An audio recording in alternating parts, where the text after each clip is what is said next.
Buenos días, les damos la bienvenida a esta masterclass que se realiza en el marco del primer concurso Voces y Letras de la Universidad Nacional. Esta vez la base pues como del concurso es apropiación social del conocimiento y queremos que a través de ella ustedes escriban sus historias. Yo soy Paula Redondo, coordinadora de la Unidad de Apropiación Social del Conocimiento, trabajo en la Dirección de Investigación y Extensión de la sede de Medellín y estoy con Eduardo Domínguez, historiador, profesor de la Facultad de Comunicaciones y Filología de la Universidad de Antioquia, que además es nuestro jurado del concurso, uno de los jurados que vamos a tener. Él es experto desde hace muchísimo tiempo en apropiación social del conocimiento, lo ha abordado desde diferentes perspectivas y hoy nos va a compartir unas claves para que ustedes puedan escribir sus ensayos y aventurarse pues como a participar en el concurso. Edu, bienvenido, ¿cómo estás? Bien, bien, Paula, muchas gracias.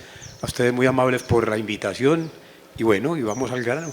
Listo, Edu. O sea, nosotros vamos a ser un poquito reiterativos con este tema, ¿cierto? Pero es importante que todo el mundo comprenda qué es la apropiación social del conocimiento y mientras más hagamos énfasis en esa definición de una forma súper sencilla, mucho mejor.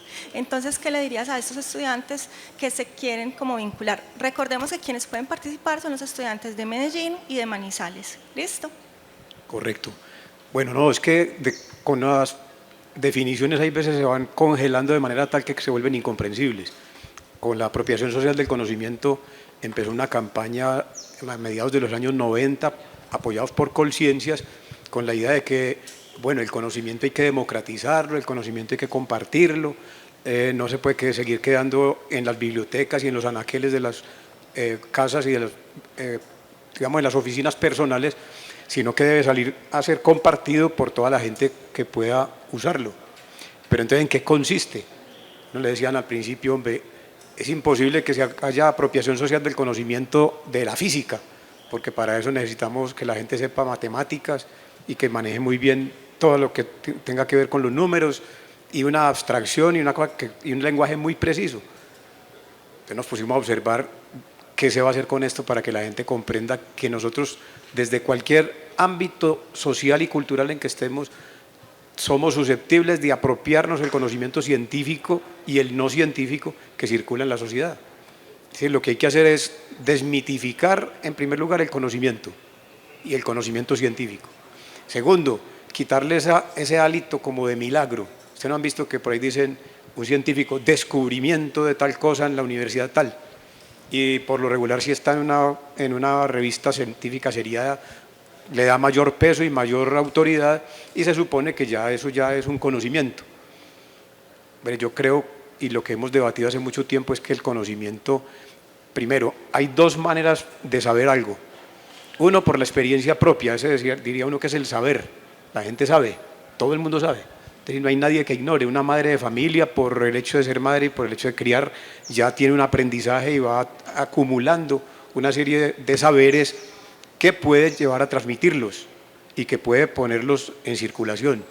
Normalmente con este ejemplo de las madres pues es muy sencillo, es el voz a voz, el ejemplo cotidiano, la vida cotidiana va mostrando cómo es posible transmitir ese saber. El conocimiento se diferencia en que hay que hacer un esfuerzo mayor, más que la experiencia, es decir, la experiencia más el estudio, más la indagación. Investigar, según la etimología, quiere decir ir tras los vestigios. Entonces es lo que nos diferencia a los investigadores de los no investigadores. El no investigador recibe, puede que acate o puede que no acate, no es el problema del científico, pero la persona de la vida cotidiana oye, recibe los datos, el conocimiento que se adquiere en una universidad o en un grupo de investigación y si curiosea y quiere ir a leer lo que ya escribieron sobre eso, es posible que la gente aprenda. Entonces empezamos una campaña por ahí derecho para decirles a los investigadores, bueno, muy bien, usted publica, usted produce conocimiento, usted lo genera, pero usted lo deja guardado en una revista especializada a la que no tiene acceso casi nadie, porque o hay poquita edición o la mayoría de la gente no sabe leer ese tipo de lenguaje, más cuando son ciencias exactas o ciencias biológicas, esas donde hay unas terminologías tan puntuales y precisas que no es un lenguaje común, es un lenguaje técnico, o lo llaman los semiólogos, le dicen tecnolecto. El tecnolecto es un lenguaje especializado que lo tienen los propios investigadores de ese punto. Por ejemplo, uno va al médico y cuando el médico le habla en términos médicos propiamente, uno sale todo satisfecho. Bueno, no se me perdió la plática, no le entendí qué me dijo, pero debo estar muy aliviado, puesto que esa terminología, bueno, y con eso nos han gozado toda la vida. La ciencia se ha diferenciado de la gente en la vida diaria porque la terminología no la entienden y se supone que si no entienden la terminología, más científico es el lenguaje. Ese mito hay que tumbarlo. La ciencia se puede expresar en términos del lenguaje común y hay equivalencias. Para eso están los diccionarios. Hombre, ¿que hay que abandonar el lenguaje científico? No, no lo abandonen los científicos. No hay que abandonarlo porque uno tiene que ser preciso en el lenguaje cuando está con un saber especializado. Pero para la divulgación y para la apropiación estamos en la obligación moral, ética y política de traducir eso a palabras de la vida cotidiana. Entonces, por eso el lenguaje sociológico, el lenguaje histórico, el lenguaje biológico, se tiene que traducir al lenguaje común, al lenguaje del diccionario común y corriente. Y es por esa vía donde vamos a entrar a dar el primer paso a la apropiación social. Cuando cualquier persona que lea un artículo lo comprenda, ya dio el primer paso. Ahora, hay que mirar entonces en qué consiste ese proceso de conocimiento y de adquisición. Yo creo que aquí con el conocimiento ocurre lo mismo que ocurre con la producción de muchos objetos y de muchos elementos de la vida diaria. Hay una generación. En el caso de la ciencia se generan los círculos de investigación, en los laboratorios, etcétera, pero en los asuntos sociales tiene que ver con los lugares de reunión donde la gente se encuentra, en una cafetería, en un parque, en el transporte, en cualquier lugar se presta para que la gente empiece a dialogar acerca de ese conocimiento que está adquiriendo nuevo y que empiece el diálogo y empiece ese intercambio. Ve, ¿vos qué entendiste por esta cosa? ¿Cómo se puede comprender aquello? ¿No notas que aquí hay una contradicción con aquello otro? Y ahí empieza un diálogo. Y ese diálogo va a dar pie a que la curiosidad de las personas se despierte más. Y esa curiosidad va a llevar a que la gente consulte más y quiera empaparse y estar ahí. Entonces empieza la circulación, porque una cosa es generar el conocimiento en los lugares especializados o el conocimiento cotidiano a partir de la experiencia en minorías, y otra cosa es que empieza a circular social y culturalmente. Con esa circulación social del conocimiento vamos a tener la posibilidad de que cualquier persona entienda más adelante los asuntos puramente técnicos y que pueda medírsele a hacer cosas, por ejemplo, como transformar en su barrio un ambiente cualquiera urbano. Por ejemplo, ahora con las huertas urbanas se está haciendo mucha biología y la gente no sabía qué era eso. La gente sabía que era sembrar y que él era huertero, pero ahora empieza a circular el conocimiento biológico entre la gente que quiere saber cómo se abona, cómo se saca la mejor calidad, cómo evitar que se mueran las matas, cómo garantizar que permanezcan, cómo volverla ornamental, etcétera. Todo eso se va intercambiando. Y en ese intercambio entonces ya va generando una nueva costumbre. La sociedad va teniendo otra actitud frente al conocimiento. Yo, por ejemplo, he comprobado mucho en asuntos de la salud. ¿Por qué la gente le cree con tanta fe ciega al médico como cuestión de vida o muerte lo que le diga? Y la gente lo aplica. Pero a la vez es muy arriesgada. La gente coge los medicamentos y los usa de cualquier manera. O no le pone horario, o le pone más dosis o menos dosis. O, bueno, y va derivando en unas adicciones que hay gente que no puede vivir sin una pasta. Yo una vez les dije en clase, bueno muchachos, hagamos un ejercicio. Vacíen los bolsos y los bolsillos que todos tengan, a ver qué tienen en el bolsillo. Y les juro, les dije, cuando empecé la clase les dije, voy a hacer un ejercicio en el que yo sé que más de la mitad de aquí tienen un elemento médico ahí guardado. Más de la mitad de este grupo tiene un elemento médico. Empezando por asuntos de aseo personal hasta las pastas por si de pronto le va a doler la cabeza en algún momento. Medicina preventiva. Ese ha sido uno de los caminos. Anoche lo escuchaba por la Deutsche Welle, decían, haciendo un trabajo, una investigación que hicieron sobre el uso del Tutsi en Medellín y todos esos opiáceos que están usando y que están matando gente en Estados Unidos por montones. ¿A qué se debe esa cosa? La ignorancia que se tiene sobre los productos. Si a la gente desde un principio se le da acceso a la información básica sobre los elementos que componen un medicamento el bienestar o el malestar que le hace al organismo, los riesgos que se corren, la gente seguramente toma precaución, pero no. Nosotros nos mantenemos en una discusión enorme con los medios de comunicación y sobre todo con la industria cultural, porque la industria cultural promueve cualquier medicamento como si fuera cualquier mercancía, de cualquier tipo. Y usted ve que en televisión hay un alto porcentaje de medicamentos para cualquier cosa que uno experimente en la vida, para eso hay un medicamento. Y lo promueven como una simple mercancía que usted la compra, la lleva, la consume y se va. Ahí hay una falta de responsabilidad enorme porque es que no hay una circulación adecuada de conocimientos con respecto a los riesgos que se corren. Bueno, pero así con la medicina puede ocurrir con el transporte, por ejemplo. Fíjense cómo la gente conduce, aquí dice que la gente que sabe manejar carro porque lo sabe prender, lo sabe llevar, lo sabe sacar, lo sabe volver a guardar y que no se chocó y ya. Pero yo les digo, cuando uno ve los índices de accidentalidad en este país, no pueden decir que aquí la gente sabe manejar. Aquí nadie sabe manejar. Empezando porque en Colombia, no sé si sea el caso de América Latina, yo creo que sí, pero el caso de Colombia es rarísimo. El automóvil es el objeto preferencial sobre cualquier ser humano. Es más, sobre cualquier ser vivo. Usted aquí no le da la vía a nadie. El peatón le tiene que dar la vía al carro. Eso es una cosa rarísima. Dice, ¿pero qué es esto? Las máquinas siendo preferidas a los seres humanos cuando debía ser al contrario, la máquina al servicio de nosotros. Entonces, ¿por qué la gente se comporta como se comporta en un vehículo? En la bicicleta, en la moto, por Dios, en los automóviles, en los buses. ¿Por qué conducen de la manera que conducen?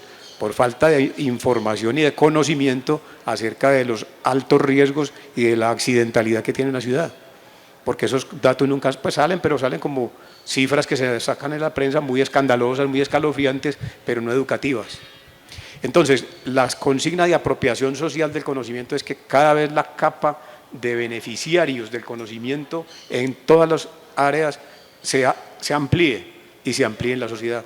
Que no se quede solamente en las élites que podemos llegar a una universidad, que no se quede en las élites de los que pueden llegar al doctorado o a los postdoctorados, sino que eso baje en forma de lluvia y vaya mojando a toda la población, que todo el mundo se contagie de la gana de conocer y de conocer científicamente. No sé si... Sí.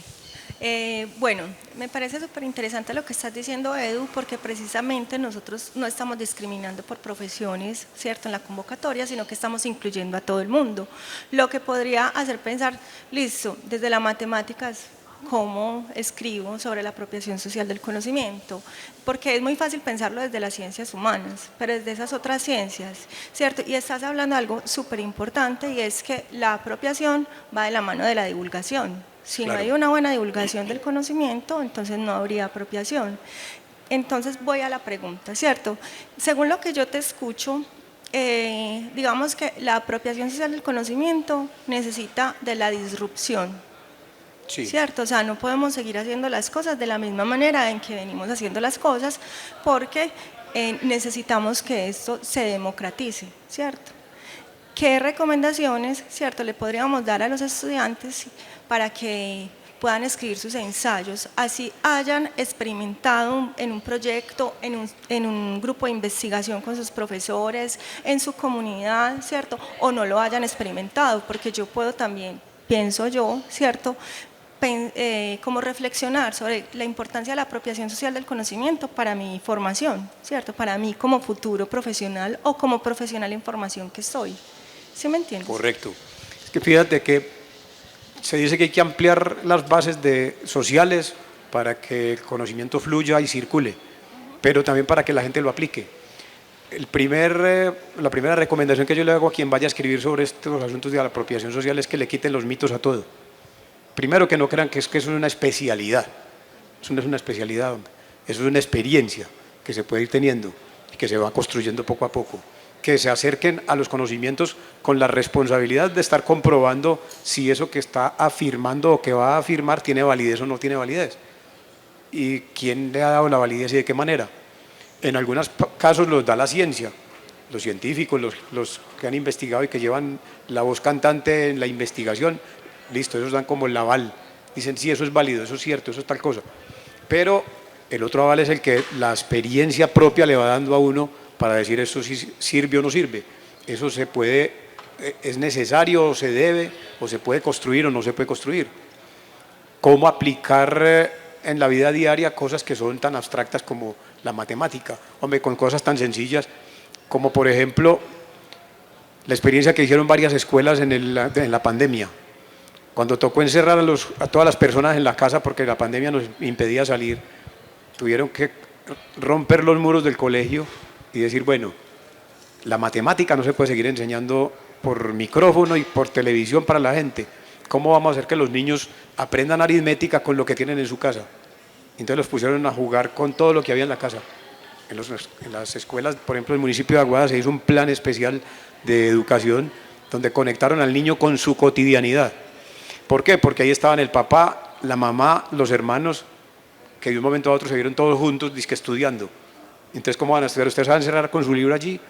Y el otro, no, tenemos que hacer una cosa de conjunto, y empezaron a hacer un trabajo de aplicación donde hacían, como quien dice, traducción simultánea.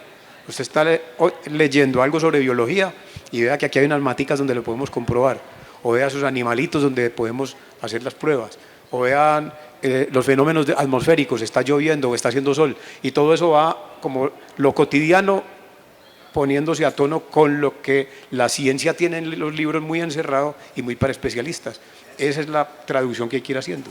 Entonces, si uno se afana por ver el lado sencillo y cotidiano, con seguridad lo comprende. Ahora, es un trabajo de doble ida y de ida y vuelta, de doble dirección. Es ir de lo concreto y cotidiano a eso abstracto y general que es la ciencia y el conocimiento. O al revés, de eso tan abstracto que está construido para unos pocos, irlo comparando hasta hacerlo decantar en la vida cotidiana. Y la gente con toda posibilidad lo hace. Por ejemplo, ¿quién se ha imaginado que la cocina es un laboratorio químico?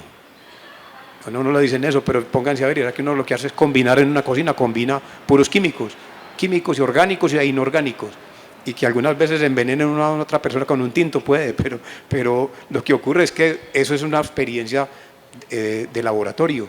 Lo que pasa es que no se le llama así, se le llama cocina. E igual cuando la gente hace ejercicio, hombre, la gente ahora, según bien estudia las noticias en Estados Unidos, uno de los lugares de preferencia más destacados hoy son los gimnasios, con asunto pagado, mensual, etcétera, donde la gente está haciendo sus ejercicios y componiendo su organismo.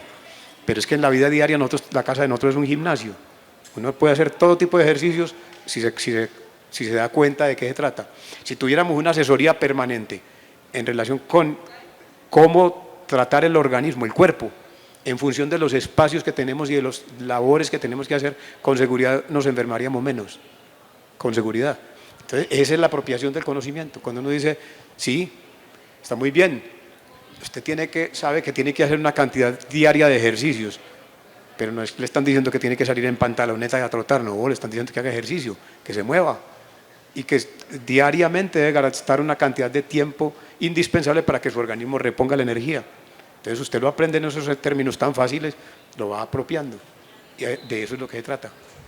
Bueno, creo que nos queda como claro cómo podríamos ponerlo, pero me voy a ir desde hace días estamos mostrando que pues, les estamos ofreciendo a quienes quieren participar la posibilidad de algunas asesorías en cuanto a la temática, ¿cierto? En estos días llegó una duda muy particular, ¿cierto? Y estuve conversando con la persona que quería pues como aclarar esto y me decía, ustedes tienen 2 masterclass, ¿cierto? En una me hablan de cómo se hace un ensayo y en la otra me dicen que la apropiación es otra cosa, ¿cierto? Yo cómo pongo a conversar esas 2 cosas porque siento que esto tan estructurado, con esto que me exige desestructurar mi pensamiento, ¿cierto?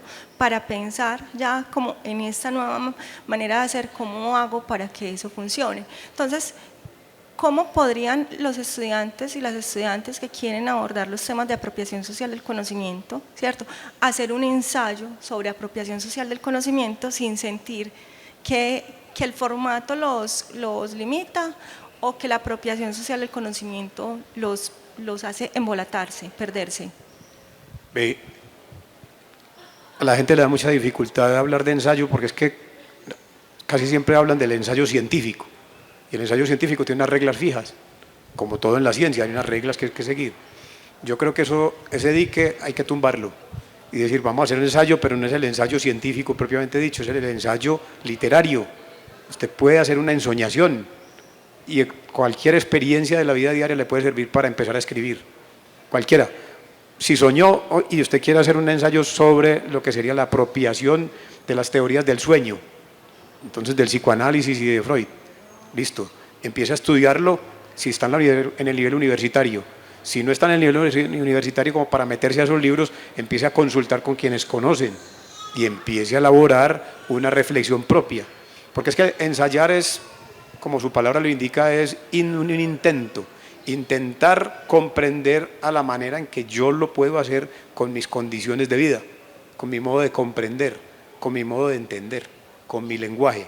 Entonces, no hay que temerle a un formalismo ensayístico, porque en la literatura sobre ensayos dice primero esto, segundo esto y tercero esto. No, hay que soltarse, simplemente escribir, es una reflexión, donde usted ensaya una explicación para que los demás le entiendan, y casi siempre es para uno entenderse. Cuando uno escribe esas cosas es porque uno está bregando a entender ese asunto y a dejarlo claro en uno. Pero el ensayo tiene una ventaja, en el caso nuestro de apropiación del conocimiento, no se debe quedar en el nivel de escritura. Debe ser una forma pedagógica de explicar las cosas que invite a aplicar lo que uno está descubriendo, porque si no, pues no vale la pena. Escribir algo sobre algún aspecto que alguien quiera, por ejemplo, uno que está estudiando música aquí, o que está estudiando arquitectura, o que está estudiando diseño, quiere escribir un ensayo sobre la apropiación social de los principios arquitectónicos. Entonces, su deber es escribir para que le entiendan los otros y lo intenten, que lo intenten, no que queden satisfechos con la explicación, sino invítelo, trátelo de meter en ese campo del saber, de ese conocimiento, y que lo haga. Así como cuando uno va a una comunidad indígena y le dicen que si quiere hacer tal tipo de experimento para practicar y entender qué es lo que a ellos les sucede con tales asuntos químicos, los que prueban el yagé, por ejemplo. Entonces le dicen, vea, pero tiene que venir en tales y tales condiciones, tiene que hacer esto y esto. Entonces, escribir un ensayo sobre la apropiación del conocimiento sin derivar en unas instrucciones prácticas para que la gente trate de aplicar ese conocimiento en su vida diaria, pues se quedaría el ensayo en la mitad del camino. O sea, para el ensayo, o sea, como la forma del ensayo, nos podemos aventurar, porque estamos pensando sobre un tema, reflexionando, mirando cómo se aplicó, qué se dio de ahí o cómo se podría aplicar, ¿cierto? Correcto. Pero para que el ensayo sea ensayo, tiene sí que tener unas indicaciones para que el otro lo intente. Claro, porque es que se trata de un ensayo pedagógico. Es que la apropiación del conocimiento es para seducir, para que la gente quiera hacerlo, no lo otro. Pues para uno entretenerse está la literatura y uno escribe ahí ver si lo leen o no. Pero para la apropiación social del conocimiento se trata de crear una invitación y escribir de manera tan seductora que el otro quiera meterse y lo quiera intentar. Esa es la idea. Hay unas reglas de juego gramaticales que esas son obvias, pues son básicas para cualquier escrito, pero yo creo que la forma misma del ensayo no está prevista, porque si no, no sería ensayo. Fíjate que cada persona, según las vivencias que haya tenido, las experiencias de la vida, los anhelos que lleve, lo que esté haciendo, todo eso lo condiciona a uno para escribir a su manera. Y no hay el ensayo final y definitivo, no, habrá unos ensayos más cautivadores que otros, y por cautivadores que seguramente le dan el premio, pero no porque no valga lo que diga. No, toda persona ensaya, como ensayo vale como ensayo y quedó, es un ensayo. Unos son más atrevidos, más audaces con su lenguaje, buscan fronteras, mover fronteras de una manera distinta, se meten por unos vericuetos por los que la mayoría de la gente no se mete. Ahí está su innovación, su capacidad innovadora, donde va diciendo, hace caer en cuenta al lector de ese ensayo de unas pistas que ese lector no tenía, y las tiene el que está escribiendo, o las está descubriendo, y ahí las va dejando y las va dejando hasta que cuando ve redondito el ensayo, que ahí no hay número de páginas que sea obligatorio. Yo he visto ensayos de 3 páginas gigantes, y ahí los he visto de 100 páginas que son pura carreta, pero eso no tiene cómo medirlo. Lo que sí es bueno es que el contenido de lo que se diga sea de una capacidad persuasiva muy dura, de manera que la gente que lee, vuelvo y les digo, quiera meterse en el cuento. Ok, ahorita yo creo que esto ya lo has ido tocando con los ejemplos de las mamás, de las cocinas y demás, ¿cierto? Pero la apropiación social del conocimiento exige la participación de varios actores, ¿cierto? Claro. Ya no es solamente el científico el que piensa y dice, sino que se construye, y ahí se combinan como dos términos importantes, conocimientos y saberes. ¿Por qué es importante combinar esto en esos ensayos? Vean, el caso más simpático nos ocurre a nosotros todos los días. Los padres de familia, cuando llevamos los hijos a los médicos hacen una receta, pero el médico no vive con el niño o con la niña. El médico no está en la casa de uno. El médico no sabe qué come uno, ni a qué hora, ni cómo. El que sabe administrar un medicamento para un niño es el padre de familia, porque se da cuenta a toda carrera si le está haciendo daño o no, si eso le cayó bien o no, si están siendo exagerados o no con esa dosis. Y entonces el padre interviene, o la madre, cualquiera interviene y dice, no, ¿cómo así que 5 acetaminofén si ese niño está muy chiquito, ese niño no resiste eso? ¿Por qué? Vaya a saber por qué, es la intuición. Pero el asunto es que en la vida diaria se combinan ese saber científico y ese conocimiento empírico, en que la propia experiencia y la tradición familiar le va dando unas pistas propias que no siempre la ciencia las tiene. Entonces, la adaptación de lo científico a lo cotidiano requiere ese diálogo, el del saber experimental o experiencial y el saber científico. Y en ese juego, por lo regular en el área de la salud uno siempre hace la negociación, y en la familia hay gente que la aplica. Y lo que les decía ahora, hay gente que como no le para bolas a eso, abusa de los medicamentos y abusa de las dosis y se pone en otra onda, pero eso ya es una desviación. Bueno, entonces ahí estamos hablando de la importancia de conocimientos y saberes, Sí. de que haya participación de los actores que estén involucrados en ese proceso o en esa circunstancia específica. ¿Qué significa trabajar con enfoque diferenciado? Que es básicamente como lo que también hace que la apropiación social del conocimiento cobre mucho peso. Está muy relacionado con esto, ¿cierto? Sí, pero lo que a mí cuando me hablan de enfoque diferenciado me pone a mí en sospecha con la especialización, cuando la gente empieza entonces a cerrar el campo. Y yo creo que… Realmente la política de apropiación social del conocimiento habla del enfoque diferenciado hacia las comunidades, ¿cierto? Que se están interviniendo o que se quieren invitar, ¿cierto? A la participación. ¿Cierto? Correcto. Como para que no pensemos que es como… que hay una fórmula para todo el mundo. No. Precisamente de eso se trata, de entender las condiciones prácticas cotidianas para saber ese acervo que se va a llevar o que se tiene, pues cómo se aplica y cómo se pone en juego. No es lo mismo, aquí lo vimos en el encuentro de agosto, fue la cosa, en agosto, en septiembre. Fue en agosto. En agosto. Vimos que en varias comunidades tenían una misma inquietud y le habían dado soluciones distintas, porque eso es lo que tiene. Es decir, es aplicarlo de manera, teniendo en cuenta el tipo de público. Pero en la ciencia, cuando hace una diferenciación o enfoques en diferentes, ¿cómo se llama?, especializaciones o especialidades, tiende a cerrarse. Y es parte de lo que hay que evitar. Yo creo que la interdisciplina, la apertura, la búsqueda de conexiones múltiples es muy necesaria, es urgente, porque es que el encierro disciplinar ha impedido que el especialista mire el conjunto en el que está metido y solamente ve lo suyo. Yo creo que aquí es lo otro, es el enfoque diferenciado en cuanto a comunidades, en cuanto al objeto de trabajo. Como mirar exactamente dónde se está ocasionando como el problema a resolver o la situación a intervenir, ¿cierto? Correcto. Para entender, hacer el reconocimiento del contexto y ahí ya decir qué soluciones se podrían proponer entre todos. Ahora, lo interesante es que también se tenga en cuenta lo otro, que no siempre la mejor explicación y la mejor salida la tiene el investigador. El investigador lleva unos conocimientos, pero eso no es más que una hipótesis, eso puede que en el lugar donde se va a tratar de aplicar no funcione así, y funcionará de otra manera, y entre todos lo van a descubrir.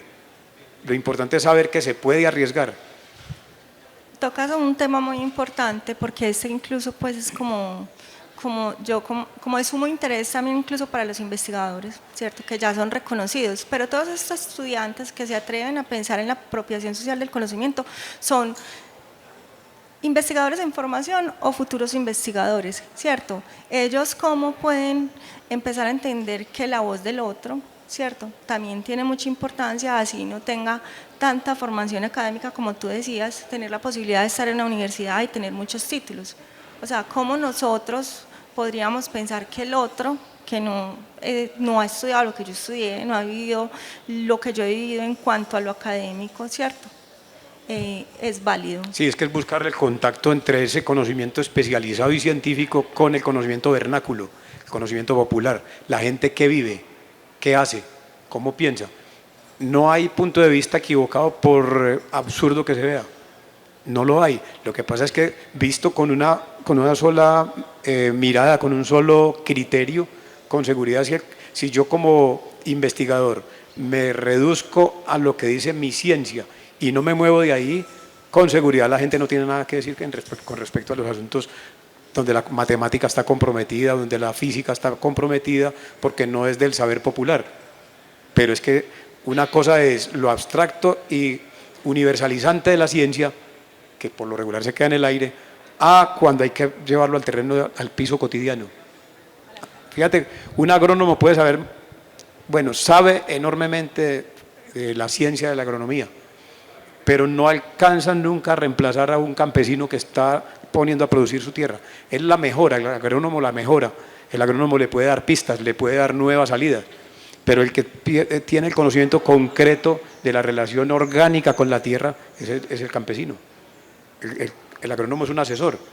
Entonces, y si no entran en diálogo el conocimiento campesino con el conocimiento científico, entonces ahí se va a mantener el aislamiento. Es muy interesante porque estás hablando de los diálogos horizontales, Claro. ¿cierto? O sea, ya no es el agrónomo por acá, pues el asesor por acá y el campesino por acá, ¿cierto? Sino que tendríamos que ponernos todos a un mismo nivel, entendiendo la importancia de cada uno. ¿Cómo podrían, por ejemplo, nuestros estudiantes reflexionar al respecto? Yo creo que una clave es el diálogo. El diálogo. Uno ni como estudiante, ni como profesor, ni como profesional en ejercicio, tiene ya las claves del saber guardadas en el bolsillo.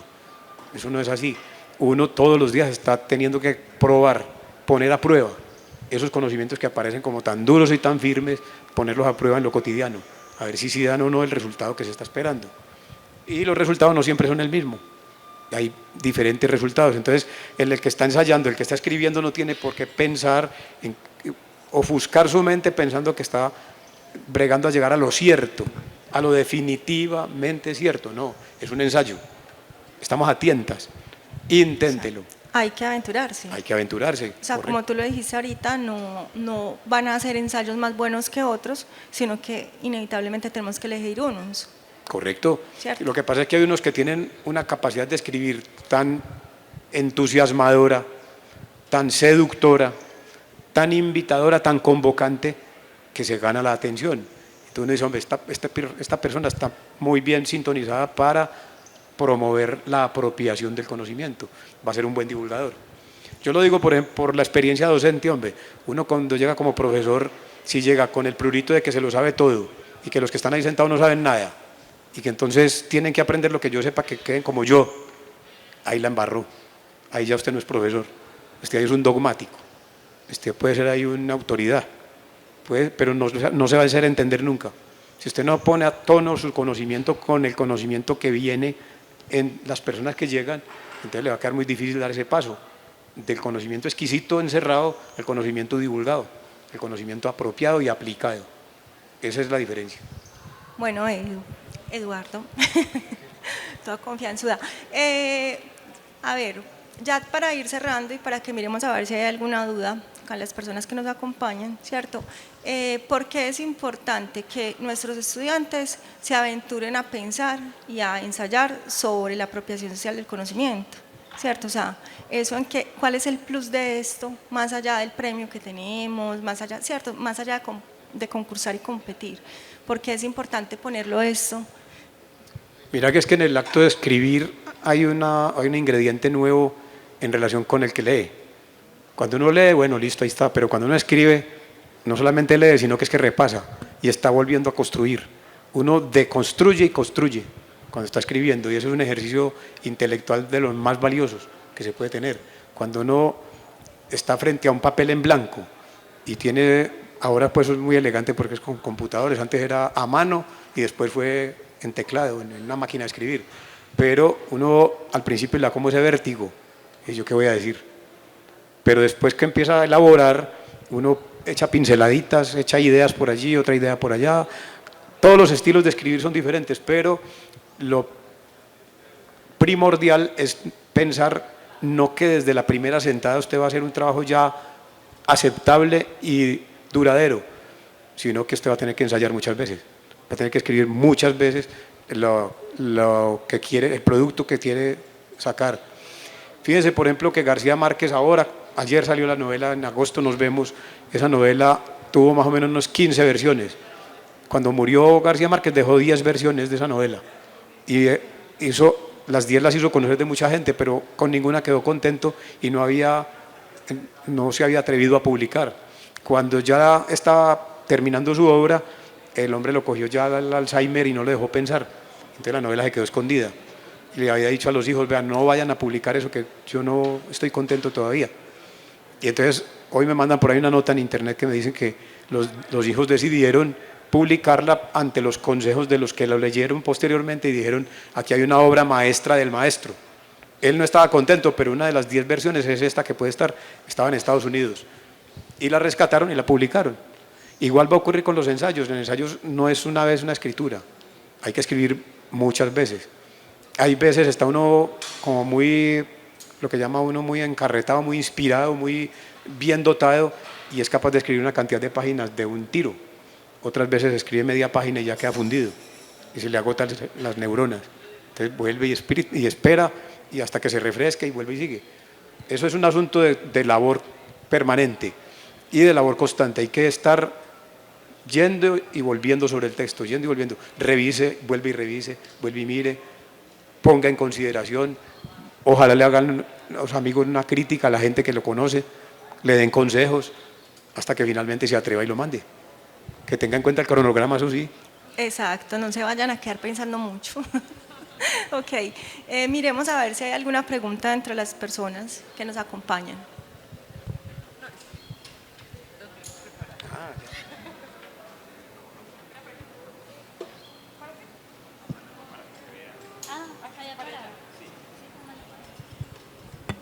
Bueno, muy buenos días.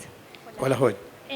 Yo tengo una pregunta como de pronto para ayudar un poquitico al tema de la escritura. Ustedes ahora mencionaban que una persona puede escribir 3 páginas, ser absolutamente encarretadora y tener un muy buen desarrollo del tema.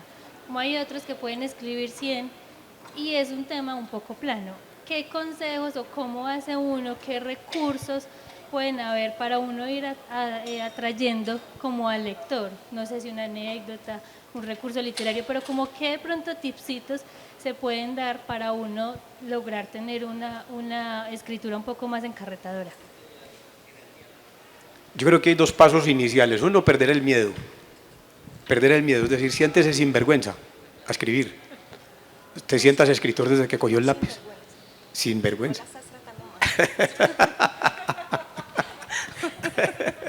Uno se sienta a escribir sin pena alguna. Y segundo, eche mano de lo cotidiano suyo, de esas experiencias que son unidimensionales, que solamente uno las ha tenido porque uno vive en un espacio y un tiempo propio. Eche mano de ahí. Para mí eso ha sido un recurso interesantísimo.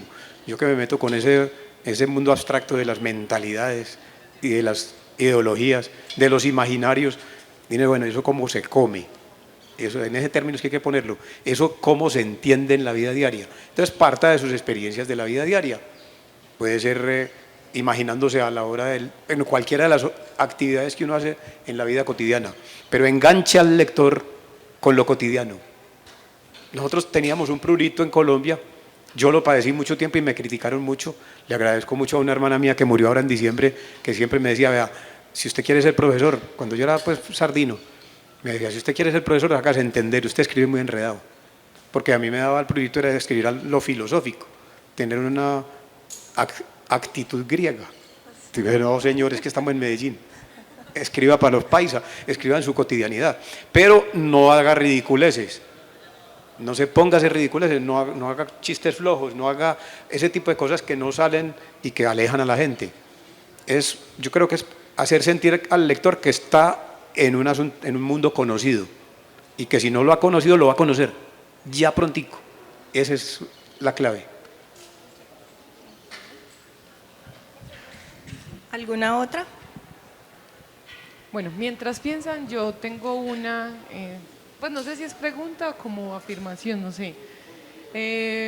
Cuando hablaban de apropiación social del conocimiento, yo pensaba en el cine y la literatura, que si son pues solo una obra literaria que te lleva un montón de mundos, de escenarios, dependiendo de lo que sea la obra, te puede generar interés sobre cosas que aborde la novela o aborde la película, no sé. Vimos la película Oppenheimer y creo que muchos fuimos a leer sobre física cuántica, sobre cosas la bomba atómica. Sí, sobre la bomba atómica, sobre todo este mundo que él está investigando. Entonces, como que la pregunta, o que hablemos un poquito de eso, cómo el arte, el cine, la literatura y otras formas de arte son apropiación social del conocimiento. Ve, precisamente la literatura y el cine nos han enseñado a manejar la doble dimensión del lenguaje. Primero, el lenguaje es metafórico, el lenguaje nunca es literal. El que habla literalmente nadie le entiende, porque habla como un diccionario. Humberto Eco se burlaba de eso y decía, sí, es que uno no habla como el diccionario dice, uno habla con los términos y con las significaciones que la sociedad tiene en el momento en que uno está viviendo en ese momento. Pero la ventaja de la literatura es que le pone a uno la oportunidad de meterse a un mundo imaginario. Y entonces, a partir de esos sentidos imaginarios, empieza a elaborar una nueva representación mental. Y eso es lo que ocurre con un buen ensayo. Un buen ensayo no es el que va diciendo 2 por 2 es 4. Es un ensayo nada, ese lo que dijo fue que 2 por 2 es 4, que eso no tiene ninguna gracia, porque además es mentira. En la naturaleza no hay dos cosas iguales. Usted no va a encontrar nunca 2 naranjas iguales con otras 2 iguales para que queden 4 iguales. No, eso cada naranja es más o menos. Entonces más o menos 2 por 2, más o menos 2 por más o menos 2 puede dar más o menos 4. Puede ser. Pero la idea es esa, es que es el juego del lenguaje. El lenguaje, de todas maneras, es una manera representacional que el ser humano se ideó para entenderse. Y todos creemos estar entendiendo lo que estamos diciendo, pero en lo profundo del asunto uno va y no es así. Pero uno tiene que jugar como el como sí. Hombre, si no estamos entendiendo, sí. Sí, entendido, sí.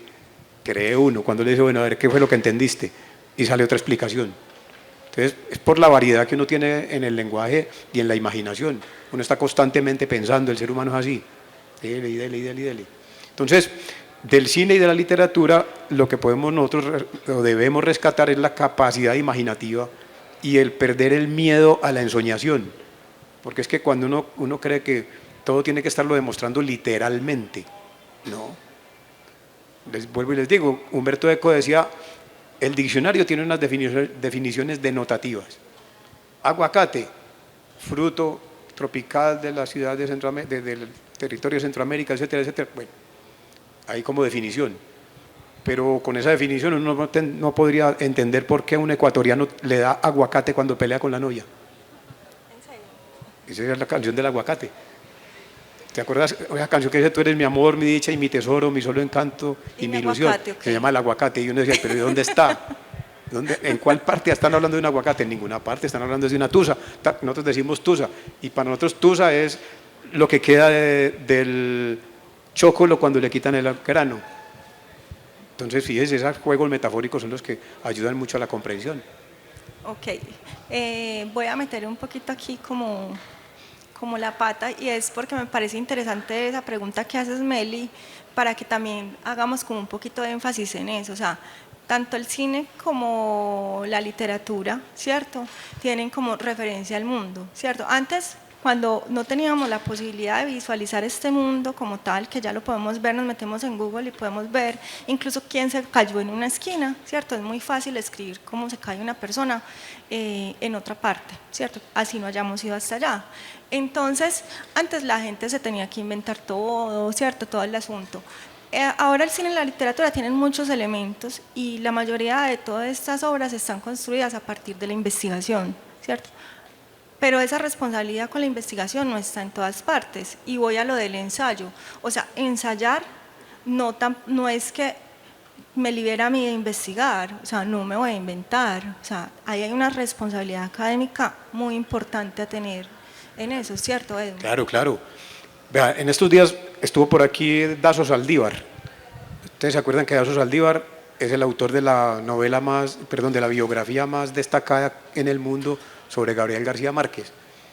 Y Dazo nos explicaba él nació allí en Guadalupe, en una vereda que se llama San Julián, aquí en el norte de Antioquia. Y todo el frente de Guadalupe, hacia las montañas en lo alto, queda Amalfi. Y él escribió una obra que se llama Los soles de Amalfi. Y nos decía, yo nunca fui a Amalfi, no conocía a Amalfi cuando escribí eso, simplemente porque la tenía como una referencia mental. Pero léanse ese libro de Los soles de Amalfi para que vean ustedes una descripción, una novela descriptiva de la idiosincrasia de ese sector de Antioquia, el norte de Antioquia, donde están Guadalupe, esto viene Carolina, incluso desde aquí, desde más abajo, desde Porce, va uno a Gómez Plata, Carolina, Guadalupe, de ahí sigue el Salto, bueno, sigue hacia allá, pero a todo el frente, ya al nordeste está entonces Amalfi, toda la zona de allá. El hombre investigó lo que ustedes quieran para ir hablando sobre esa vida cotidiana del campesino en una veredita. Y eso es increíble, uno dice, hace mejor, le deja a uno mejor conocimiento de esa zona, esta novela, que una investigación sociológica. Porque la investigación sociológica se va por una cantidad de estadísticas, de descripciones, de asuntos, y en una novela lo pone a vivir, pone a la gente, los personajes son todos encarnados en ese lugar. Hay poetas, hay curas, hay tal, y sobre todo el sentido de la creencia en los duendes. A mí me dejó maravillado ese tipo cómo logró demostrar la creencia que yo la he comprobado con los campesinos de la región en que todo es con duendes, todo tiene su duende, todos como que tienen un alma propia, pero ellos lo llaman duende. Y entonces hay duendes de las matas, hay duendes de los edificios, hay duendes de las personas y hay ánimas benditas que son las personas que mueren y están vagando porque no han podido ir al cielo. Y son toda una población diaria en la cabeza de toda la gente volteando para cualquier cosa, por tomarse un desayuno, por tomarse un trago, por hacer una fiesta, están todas las ánimas, a toda hora. Eso es increíble. Uno dice, bueno, ¿cómo lo logra expresar? A partir de la ensoñación con esa novela. Él se crea sus personajes, empieza a dejar ver qué es lo que sale de esas cabezas, pero tuvo que investigar. Igual los que van a escribir un ensayo van a tener que sentarse pues, a investigar los detalles más profundos de aquello que quiere hacer ver como fácil y que quiere que la gente lo apropie.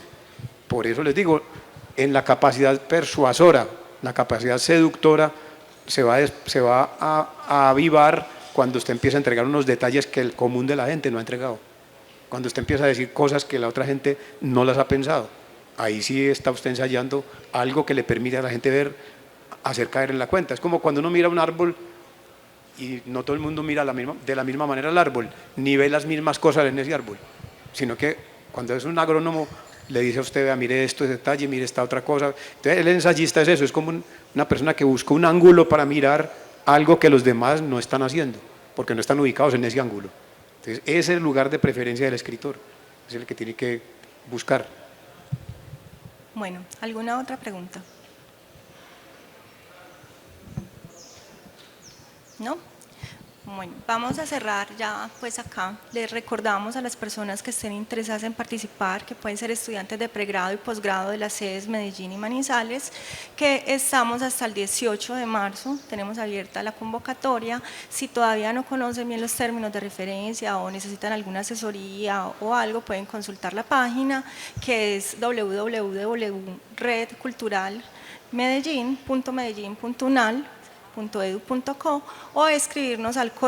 redcultural-med@unal.edu.co, ¿cierto? Esta iniciativa es de la Red Cultural sede Medellín, que convocó a otras dependencias para que nosotros nos vinculáramos y bueno, estamos en este rollo. Los animamos a que participen, estamos todavía a tiempo de hacerlo, si tienen dudas nosotros estamos dispuestos a acompañarlos, esperamos que se aventuren a apropiarse, porque la apropiación también empieza por uno, a apropiarse de esos temas que ustedes quieren reflexionar y ensayar, y No siendo más, me despido de Eduardo, mi Edu del alma, que para mí es un honor estar al lado de él. Muchas gracias. Llevamos años juntos y me place pues, enormemente tenerlo conmigo porque sé la calidad de ser humano y de profesional que es. Muchas gracias por Paula. acompañarnos en este espacio y gracias a todos ustedes. Muy amable a ustedes, muchas gracias por la atención. Que estén muy bien.